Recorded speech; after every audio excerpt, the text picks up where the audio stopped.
Go ahead and have a seat. Good morning. Glad to see you all here this morning. I did something this week I don't normally do. First of all, I'm not a huge Facebook person. I do a little bit of it, but not a lot of it. So if you ever message me through Facebook, don't feel hurt if it takes me a while to get back to you. But if you're on Facebook or any social media for that matter, you're familiar with this thing where folks have a question or something that they do, and then they say, hey, if you believe this, pass it on to 20 people or whatever. I almost never, ever do that kind of thing. First of all, I'm not on Facebook that much. But this week I did. It was a rare occasion, but a friend of mine posted some various questions about high school, specifically your senior year of high school, and said, here's this. And then, it said, then it'd be fun to repost. And I, for whatever reason, this one kind of caught my fancy. I said, yeah, that would be fun. And so I went through and I answered my graduating class. I graduated in 1988 was my graduation year. And I kind of answered all it was a great walk towards memory lane. And just to help some folks, I posted some pictures. And this is one of them that I posted. Some of you who got to see Facebook are familiar with this. I went to a really small school, and we had, like favorites. And so this picture was taken for the yearbook. This is a friend of mine, Janelle, and Janelle and I were voted that year most spirited. And so this is the high school picture of most spirited. I think this is my junior year. And this is a much better picture than one year Janelle and I both got Mr. and Mrs. Know-It-All. And that tells you a little bit about my thing. Anyhow, it was actually a really fun kind of trip down memory lane to think about high school and everything. Like I said, I went to a small school, so I was involved in a lot of stuff, and I have a lot of fond memories. I've had, obviously, like a lot of people, a lot of growing since then, but overall, it was good to remember the good, to remember some of my rough edges and where God has taken me, and it was a really fun experience. And also for those who are reading, kind of to get a little glimpse into the mess that is my life. But today we're actually going to talk about remembering. It's kind of our theme. And we're going to be starting a series here and going through the book of Exodus and a little bit into Numbers. But before we get there, I kind of want to set the scene. And so we're going to start with the book of Genesis. Don't worry, I'm not going to spend a whole lot of time on this. But some of you are familiar with our Bible timeline here. And this is all about we were designed to be in relationship with God, and God wants to get us back in relationship. And then the story of the Bible is that process of getting us there. The lows being our choices as humankind, and the highs being God's faithfulness and his love for us. And so this Genesis begins out, the Bible starts out with creation, that God created the heavens and the earth. We know that God spoke and it happened. We don't know the process of what he's speaking, if things just came together, they just appeared, we don't know. But we know that he spoke and the heavens and the earth were created. And the crescendo of God's creation was man and woman. And there's a couple interesting things about this. At the end of each day when God creates things, he says it was good. But when he creates man and woman, he says it's very good. Also, man and woman are the only things that all of God created that God specifically created in his image. Nothing else. Now, the Bible, we know, says that creation points to God.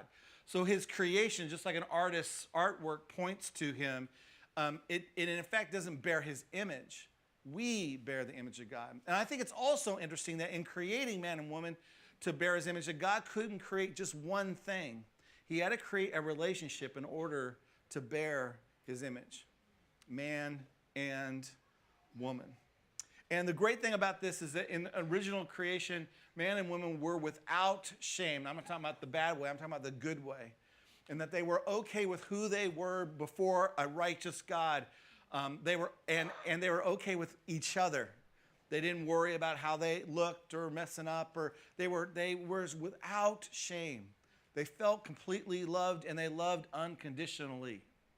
And all was well. But in every great story, that doesn't last long. That's just to kind of set up the tension, and soon the tension comes in, and we're introduced to the enemy who had once served God himself.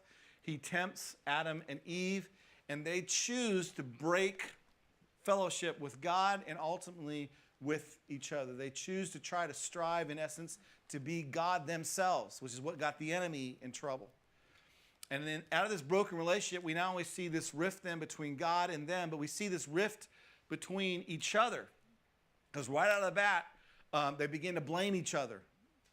And there's broken relationship there. There is shame. And of course, when sin enters this world, we begin to kind of watch its consequences.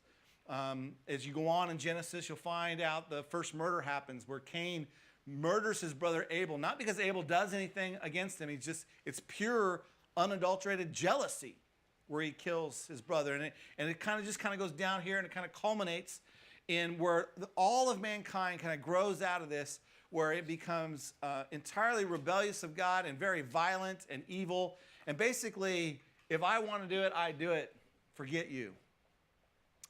And this breaks God's heart, and God comes in with a flood. There is one person, Noah, who's doing his best to follow God. It says Noah was a righteous man, which means that he was doing his best to follow God, because we know all from the rest of the Bible, no one was completely righteous.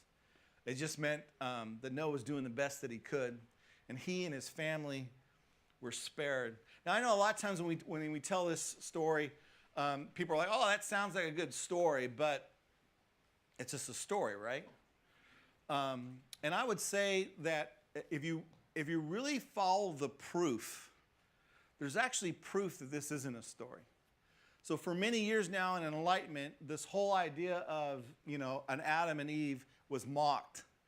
And you know what? You'll be amazed at what science has discovered with all this DNA and being able, they've traced back that actually all humanity be traced back to an original Adam and Eve. Now, they don't say they're Adam and Eve, right? They're descendants of whatever the evolutionary process. But the fact is, science, once again, finally catches up with the Bible.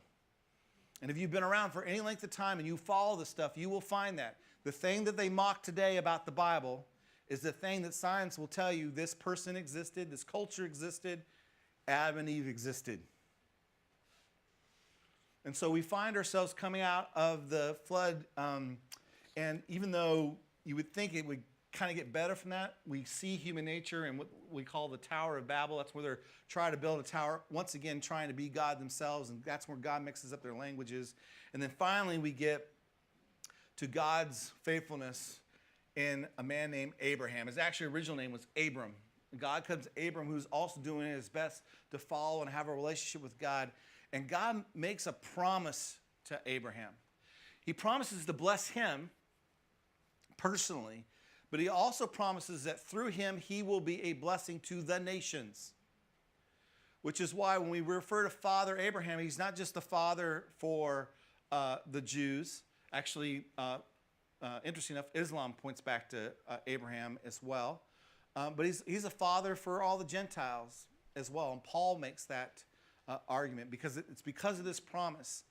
And the promise stems from way back in the garden when God says, relationship is broken now, but a day will come when I will make it right. And that's where you see all in the Hebrew scriptures, everything points to the cross, which is the way back to relationship to God, which is the throne.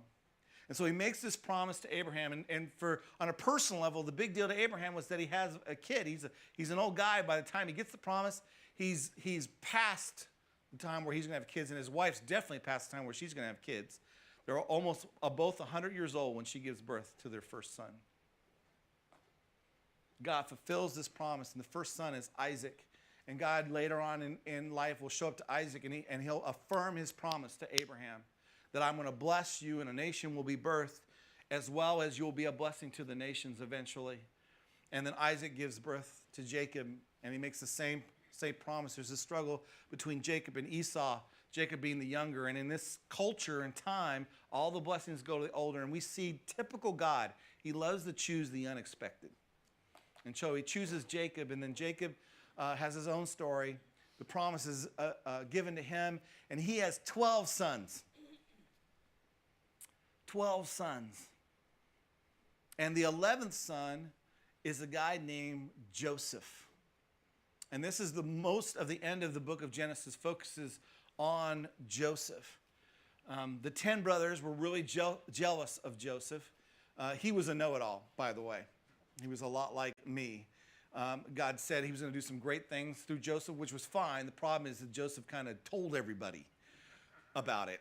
And so they became very jealous, and Dad kind of treated him differently. And so the brothers got so bad that at one point they thought they were going to kill him. But rather than kill him, they, the last moment, decided to make a profit and to sell him into slavery instead.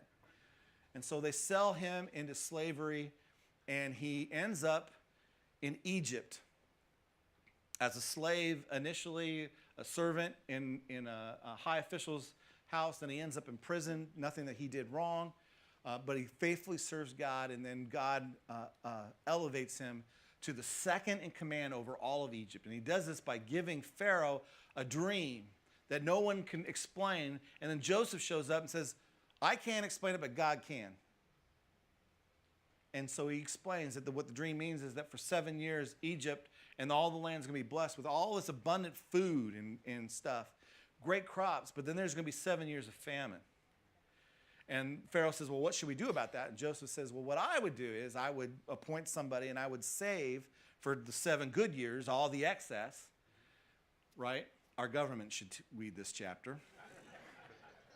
And then when we come into famine, then we'll have something there to kind of go back on it. And Pharaoh said, great idea, you're the man. And his family, meanwhile, is off in another land, and when the famine hits, they don't have anything. So they find themselves in Egypt. And initially, the whole family, all 12 families of the 12 brothers, so there's a younger brother that's born now, move down to Egypt. They're given a land called Goshen, which is right off of Egypt. It's a nice area. They're kind of in Egypt, but not in the middle of it. And Genesis ends with a beautiful story of forgiveness, because Daddy dies, and the brothers are freaked out because they think Joseph has been nice to them. Because remember, they sold him into slavery, and a lot of bad happened to him. They think Joseph has been nice to him just because of Daddy. And this is where Joseph calls them unto himself and says, listen, what you intended for evil, God intended for good. Joseph didn't see himself as a victim. He saw himself as God using his circumstance to get him where he wanted to be. And he extends forgiveness and redemption to his brothers. And then we pick up in Exodus. So if you have a Bible, it'll also come up on the screen. You might want to turn to Exodus chapter 1. It says, now Joseph, verse 6 of chapter 1, and all his brothers and all that generation died. But the Israelites were fruitful and multiplied greatly and became exceedingly numerous, so that the land was filled with them.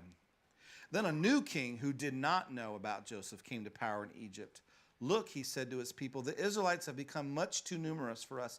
Come, we must deal shrewdly with them, or they will become even more numerous. And if war breaks out, they will join our enemies, fight against us, and leave the country. Now, this is something historically that happens. It happens all the time. It happens even in our own history. When folks are a minority and they're helpful, it's great. And then they become more and bigger and bigger and bigger and more influential. And then countries tend to freak out, because then they're taking your job, or they're changing the culture, or the place that you loved is now another something else. And then you kind of get all nervous. And this is exactly what's happening here. Verse 11, so they put slave masters over them, the Israelites, to oppress them with forced labor, and they built Pithom and Ramses as store cities for Pharaoh. But the more they were oppressed, the more they multiplied and spread. So the Egyptians came to dread the Israelites and worked them ruthlessly. They made their lives bitter with hard labor and brick and mortar and with all kinds of work in the fields. In all their hard labor, the Egyptians used them ruthlessly. This is the problem that Exodus starts us out with. What was initially a great thing has turned into a challenge. And in response to this problem, God gives them the leader. And the leader ends up to be Moses. And Moses' story starts out this as part of this great grieving as Exodus goes on. What Pharaoh decides to do is the best thing to do is to do population control. And so the first thing he does is he tells the midwives, none of the Jews are allowed to be educated. And so the Egyptian women are the midwives, the nurses, I guess you could say. And their job is when the women are giving birth, they give a birth to a male child to kill the child. Will kind of keep their numbers down.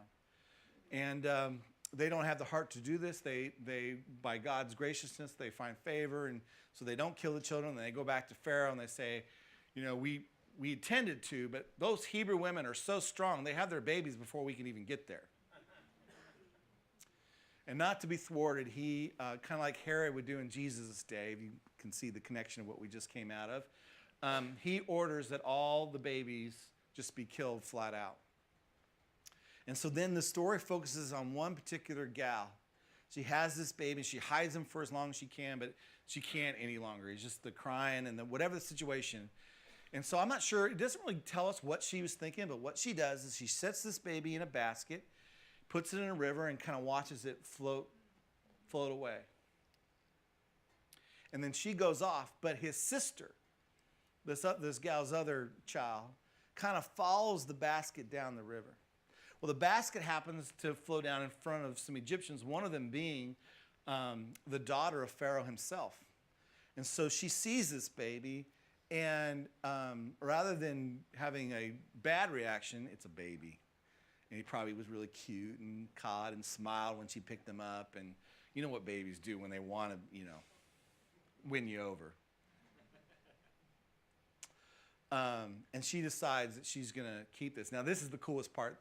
The sister who had been watching this whole thing sees this and then kind of walks up to the princess and says, kind of casually, you decided to keep, you probably want somebody to nurse them. It's because it's not like they have readily bottles and formulas sitting around. Would you like me to go get one of the Hebrew women to nurse the baby? And the gal says, yes. So guess what she does? She goes and gets her mom, Moses' real mom, and then the princess pays her to care for her own baby. That's God. Now, I don't know what movies you've seen. The movies a lot of times kind of make this Moses as part of Pharaoh's household really a romantic thing, like he becomes an Egyptian. The text really suggests that though he's educated and he's kind of part of Pharaoh's house, he knows that he's one of the slaves. It's evident. He knows that he identifies with the Jewish people. As a matter of fact, it kind of really skips from that time to later in his life when Moses is observing what's going on, and an Egyptian slave master is beating on a slave, a Hebrew, one of his people. And he goes to defend the Hebrew, and he ends up killing the Egyptian. And he doesn't think anyone sees this, and he's off the hook. And the next day, two Hebrews are fighting. They're just arguing, though. And he says, come on, guys, we shouldn't argue amongst each other. And they say, what, are you going to kill us too? And he realizes word is out. And so he's got to run because Pharaoh wants to kill him. As a matter of fact, it says Pharaoh sought to kill Moses. So he gets as far away from Egypt as he can. He finds himself out in the desert like anyone would in the desert. He goes and finds the nearest water hole. And when he comes up upon the water hole, there's a bunch of people gathered, but there's these gals that their job is to water all the animals, and they're there doing that, and some hoodlums come by, and they begin to give the gals a hard time. Moses, see this, being the dashing hero, reactive guy that he is, comes in and chases the guys off, and then he offers to do the work for them, waters the animals. They go back to tell their dad what happened. And I guess pickings were slim because he's like, go get that guy, bring him back here. And then this is what it says in Exodus chapter 2, verse 21. It says, Moses agreed to stay with the man, it's Jethro, by the way, who gave his daughter Zipporah to Moses in marriage. Zipporah gave birth to a son, and Moses named him Gershom, saying, I've become an alien in a foreign land. And then it kind of goes back to what's happening in Egypt. During that long period, the king of Egypt died, the one that wanted Moses dead. The Israelites groaned in their slavery and cried out, and their cry for help because of their slavery went up to God. God heard their groaning, and he remembered his covenant with Abraham, with Isaac, and with Jacob. So God looked on the Israelites and was concerned about them. And there's two things that are going on here. First of all, it's obviously they're crying out, and God is concerned about their crying out. But there's also a suggestion here that what really, or one of the main reasons that God's prompted is because he gave his word. He gave his word that he would deliver this people. He gave this word that he would bless these people. And it's kind of a foreshadowing of where you and I sit right now, where fortunately when we come to God, we don't come to God because we're worthy. We finally got it all together. We come to God because we finally decided to trust his word, that he would meet us where we're at through Jesus. In essence, this is what's happening here. God extended his word. He remembers that. And so here we have God's response. God's response. Moses, the story goes on in Exodus. Moses goes out into the desert and trying to find places for the sheep and the lambs to eat and to drink. And as he's going along, he sees a burning bush. And anyone who's ever got caught in the freeway, because people need to see what's going on, will understand this. He had to stop everything and go see what was going on as he saw this fire. And then he saw something really unusual. Not only was there a fire, but the bush was not burning up.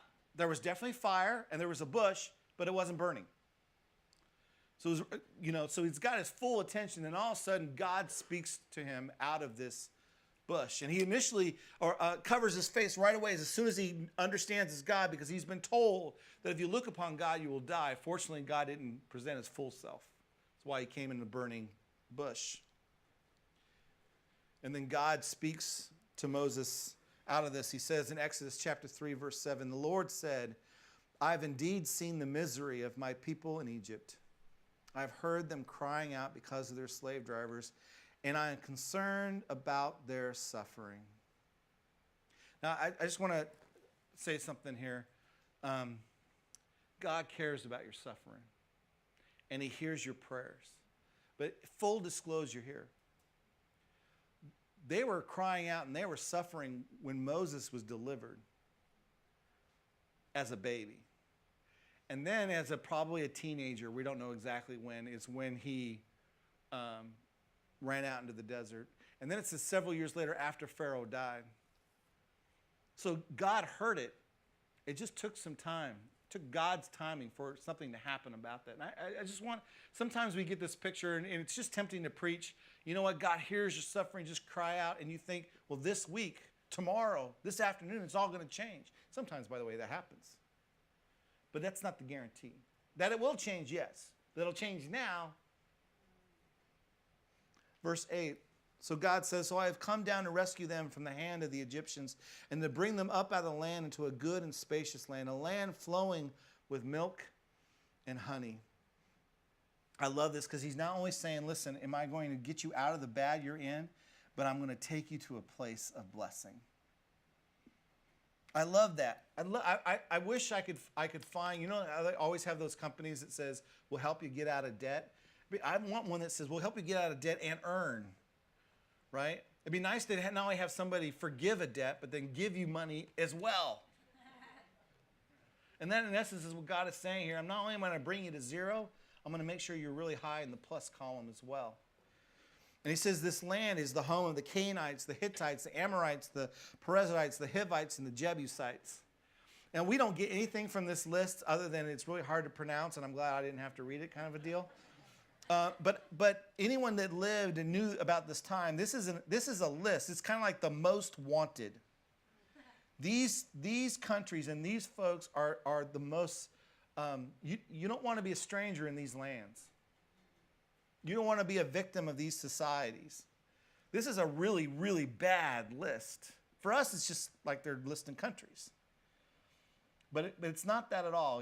He's saying that there's a time for judgment, for justice, and I'm about to serve it, and you're going to be a benefit of it. I'm going to move you into this land. Verse 9, and now the cry of the Israelites has reached me, and I have seen the way the Egyptians are oppressing them. So now go. I am sending you to Pharaoh to bring my people, the Israelites, out of Egypt. Moses loves the first part. He's not so excited about the last sentence. He likes the deliverance part, but then when God says, I'm sending you, Moses begins to say, thank you, oh God, you're wonderful, but you got the wrong guy.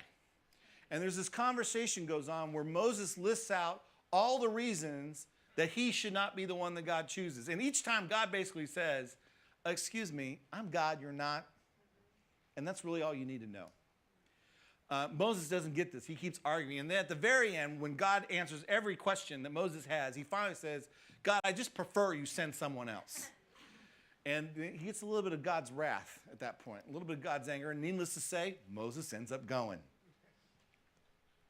And then, of course, if you've watched the movies, I mean, you don't even have to be raised in church. You've probably heard about this. But God uses 10 plagues to change Pharaoh's heart. And Pharaoh resists Moses' plea to initially let his people just go worship. They weren't leaving.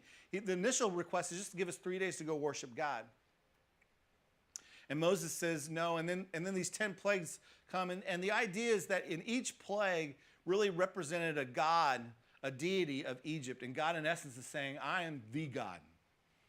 Matter of fact, from the very beginning, Moses laid down his staff and turned into a snake. And it says that the Egyptian magicians were able to do the same thing. Whether it was real or trickery, we don't know. But we do know this. Moses' snake ate their snake. And that happened a couple times. And then sooner or later, he was able to do things that they were not able to reproduce. The water of Egypt, the whole Nile, the whole river, and even the little ponds around it turned into blood. Then there was a bunch of frogs and lice and flies. I'm not talking about a few. I don't know about you, but we get 3 flies at our home, and I start going nutty. We're talking about millions. Livestock gets a disease and begin to die. The people get boils. Hail destroys the crop. What the crops the hail doesn't destroy, a locust comes and eats up the rest. And then there's darkness over the land for 3 days. Not just a little, solar eclipse they weren't expecting. 3 days of darkness. And here's the interesting: these last plagues happen. You have Egypt, and on the outskirts you have the land of Goshen. It would be like the South Bay being totally dark for 3 days. The South Bay having hail for 3 days. The South Bay having all that stuff, but Morgan Hill has sunshine and not a single bug. That's what it was like. And then the last plague, which finally breaks Pharaoh's heart and his will, is the death of the firstborn. God sends an angel, and literally every single household, the angel was going to visit every single household, and they would lose the firstborn of their household as well as the firstborn of their animals. And the only way around this is if you put the blood of a lamb over the doorposts. Will the angel pass over your house and go to the next? And Pharaoh loses his son. And finally he does what everybody else knows he should have done, and he decides to let the people go. And they begin to experience the deliverance that God promised them. And the awesome thing about this deliverance is that God had told them when this time comes, ahead of time, even before he did any plagues, he says, when the time comes, what I want you to do is I want you to ask them for stuff, their stuff. And of course, when he says to them in the beginning, before the first plague, they're like, yeah, right, we're going to go to our masters and ask them for stuff. But after 10 plagues, where basically their lives are demolished, and it is clear in all of Egypt that God is God, and the Israelites are, if they stick around, we're going to die, all of us. So when the Israelites say, you know what, we're thinking about leaving, but I was wondering if you give me some of your household stuff. The people are like, take the gold, take our weapons, and they left, it says, with the plunder of Egypt. This is part of God's deliverance. And so they leave from Egypt, and as they go out, Pharaoh has one more stubborn man moment. And the women go, yes, the men go, One more stubborn man moment. It works both ways, but we're picking on the men right now. And he decides no. I mean, he looks around, and even though Egypt's devastated, he's thinking, how in the world are we going to build this up? Who's going to go out and build things and rework the crops? And by golly, I'm God around here. And so he begins to chase the Israelites, and they find themselves, God's leading them, and they find themselves with a big sea on one side and Egyptians' army coming down on the other. And I love this part of the Bible because Moses does what you're supposed to do. He gets down on his knees and begins to pray. And God says, this is my words, you have to read the specifics. Basically, God says, what are you doing kneeling and praying for, Moses? Get up and do something. Read it. I love it. There's a time for prayer, but there's a time to get up and do what you know you need to get done. Well, God's already showed you, and so Moses does, and he does the whole staff, and you know the whole thing, the water parts. And this is where we pick up the story here. Chapter 14, verse 29. But the Israelites went through the sea on dry ground with a wall of water on their right and on their left. That day the Lord saved Israel from the hands of the Egyptians. They all drowned. And Israel saw the Egyptians lying dead on the shore. And when the Israelites saw the great power the Lord displayed against the Egyptians, the people feared the Lord and put their trust in him and in Moses, his servant. Then Moses and all the Israelites sang this song to the Lord. I will sing to the Lord, for he is highly exalted. And it goes on and on and on and on. This is Israel's deliverance. And it leads, if you would, to a new beginning.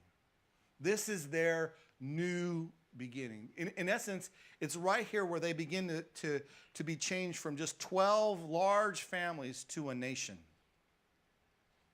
Things begin to change here. In the midst of this new beginning, God does something.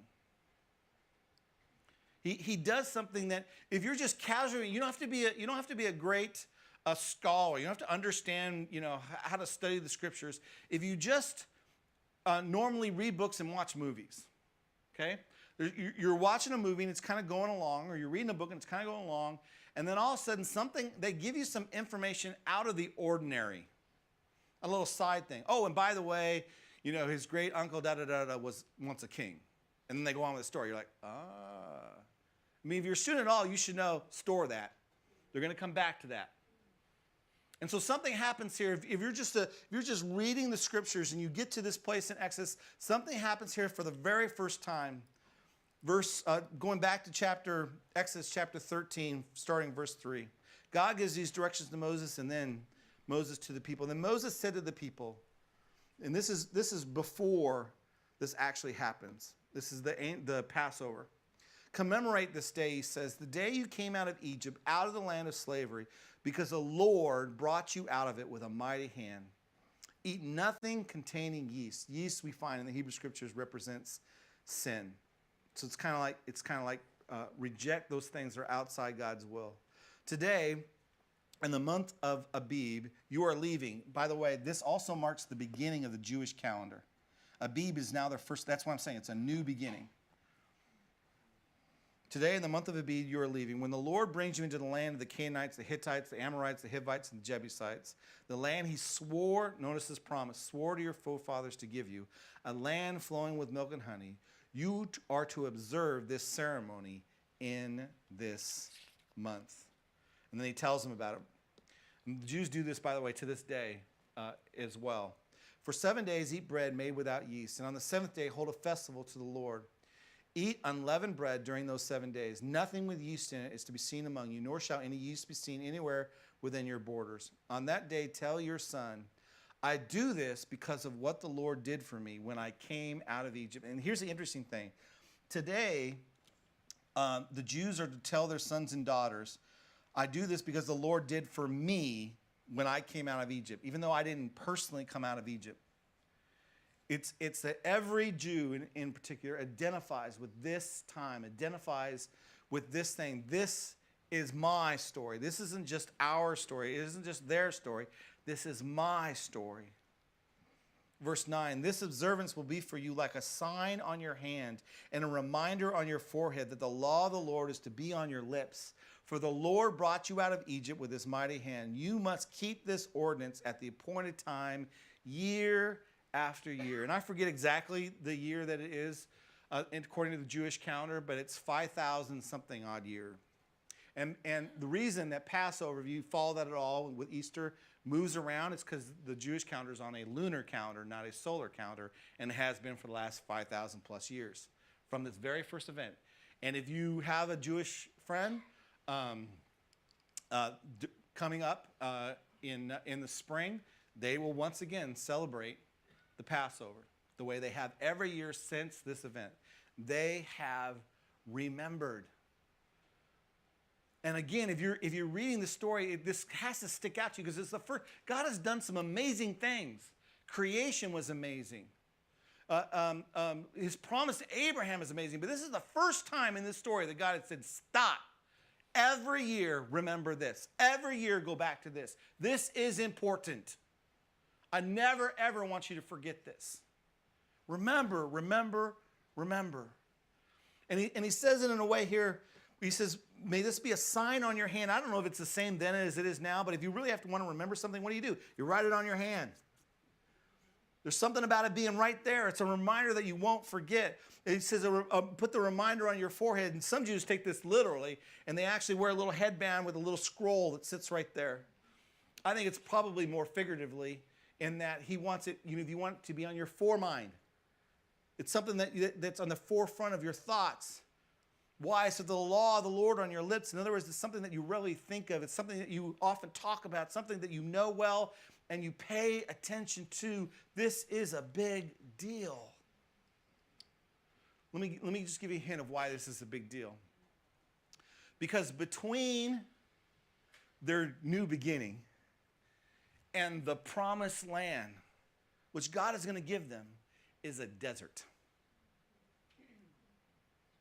And they're going to get in that desert. And things are going to happen. And if they don't remember, they're going to lose faith. And this is exactly what happens. I don't want to give the story away, but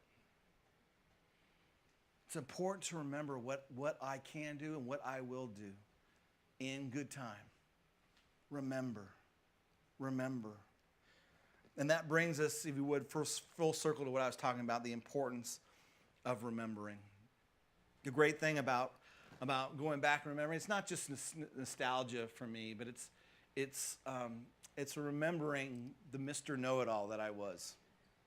Now, I still have some of those tendencies, but trust me, I've done a lot of growth in that area. And God has faithfully showed up. It's remembering the people and the teachers that poured into my life that I didn't appreciate then, that now, many years later, I appreciate some of the things that they were trying to do that I resisted. And for us, we do this thing called communion. You might see that it's already laying out ready for us. And the interesting thing is that when God came to earth in flesh, he became as one of us, as a servant. He celebrated this every year like every other Jew. As a matter of fact, he celebrated this 3 times with his disciples. But the evening before he was to be betrayed and go to the cross, they're celebrating this. And for the first time, Jesus does something different. Up until the first 2 times, Jesus did what they always do, what the Jews do today. When he broke the bread, it pointed to the slavery and the fact they had to get out of Egypt quick because there wasn't time for the leaven to leaven the bread, and he pointed them back to Egypt. And when they drank the cup, they drink 4 cups even today. They'll drink 4 cups out of Deuteronomy 6. The 3rd cup, by the way, is the cup of redemption, and it happens right after dinner. And it says Jesus took the cup right after dinner. And rather than pointing back at the redemption that God redeemed his people out of Egypt, Jesus does something different. Now he takes the bread, he breaks it, he says, this is my body. Do this in remembrance of me. And then he takes the cup, and rather than pointing back, he says, this is the new covenant. It's a new agreement between you and God. No longer is it, if you do well, I'll bless you. If you don't, I'll curse you. Now there's a new covenant, and it comes in my blood. And Jesus, in essence, is saying, I am your sacrificial lamb. It is my blood that matters on the doorpost, if you would, of your heart. No longer are we talking about the doorposts of a people that just got out of human slavery. Now we're just talking about your eternity. And from here on out, I want you to continue remembering. And when you gather together, from time to time, I want you to take the bread and the cup and remember me and what I did for you.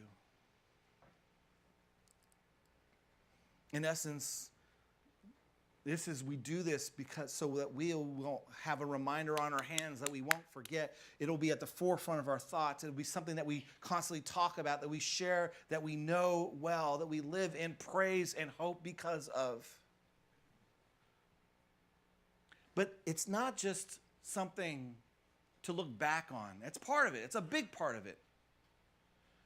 But it's also to look back at your own story. It's not just a story general. It's your own story. Remember your own story.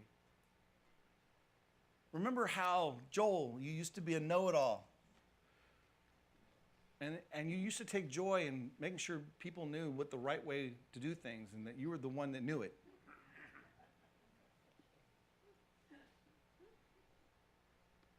Remember, Joel, remember how Christ has worked on that and has just humbled you. That you don't know as much as you thought.